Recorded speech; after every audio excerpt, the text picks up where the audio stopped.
Assalamualaikum warahmatullahi wabarakatuh. Perkenalkan, saya Andi Dimatu Alia dengan NPM 102211194 kelas G1 Akuntansi.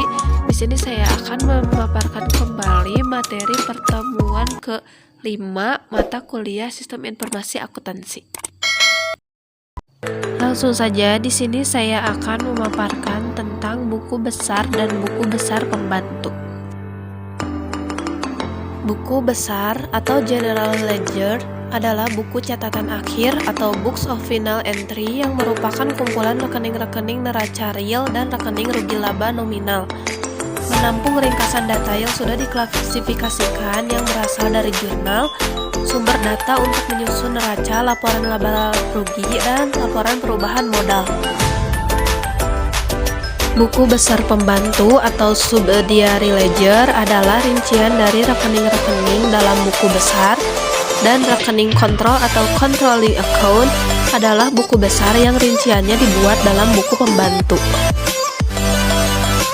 Selanjutnya ada buku pembantu dalam perusahaan manufaktur.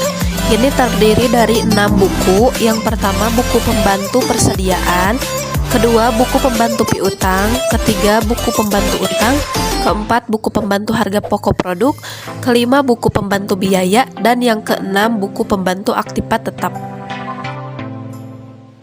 Selanjutnya ada formulir rekening buku besar. Terdapat 4 rekening, yaitu yang pertama ada rekening bentuk biasa, yang kedua ada rekening saldo dengan 1 kolom saldo, yang ketiga ada rekening saldo dengan 2 kolom saldo, dan yang keempat ada rekening dengan saldo lama dan saldo baru. Selanjutnya ada klasifikasi rekening. Yang pertama berdasarkan laporan keuangan. Rekening ini diklasifikasikan sesuai dengan susunan dalam neraca. Selanjutnya rekening juga diklasifikasikan sesuai dengan susunan dalam laporan rugi laba. Dan yang kedua ada berdasarkan arus nilai. Klasifikasi atas dasar laporan keuangan. Yang pertama, rekening buku besar dibagi. Yang kedua, rekening neraca dibagi dalam kelompok. Yang ketiga, masing-masing kelompok dibagi dalam golongan. Yang keempat, rekening rugi laba dibagi dalam kelompok. Yang kelima, masing-masing kelompok dibagi menjadi golongan, subgolongan, atau langsung ke rekeningnya. Dan yang terakhir, memberikan kode kepada masing-masing rekening dalam klasifikasi. Selanjutnya ada kode. Kode ini adalah suatu kerangka yang menggunakan angka atau huruf atau kombinasi angka dan huruf untuk memberikan tanda terhadap klasifikasi yang sebelumnya telah dibuat. Kode ini memudahkan juga proses pengolahan data karena dengan kode data akan lebih mudah diidentifikasi.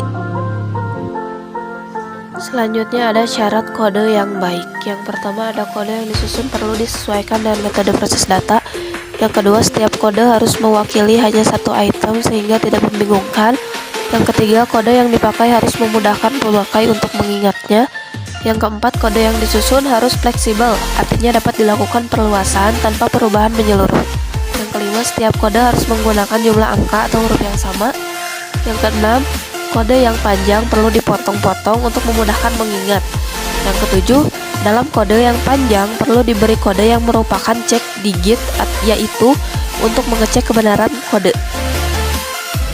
Metode pemberian kode rekening. Yang pertama, kode angka atau alfabet urut. Yang kedua, kode angka atau blok. Yang ketiga, kode angka kelompok. Yang keempat, kode angka desimal. Ada 4 metode posting. Yang pertama, metode tangan atau pen dan ink. Yang kedua, metode posting langsung atau direct posting dari buku pembantu. Yang ketiga, ada metode posting langsung, direct posting atau dari dokumen sumber. Dan yang terakhir ada metode tanpa buku pembantu atau ledgerless bookkeeping. Oke, sekian pemaparan materi dari saya. Wassalamualaikum warahmatullahi wabarakatuh.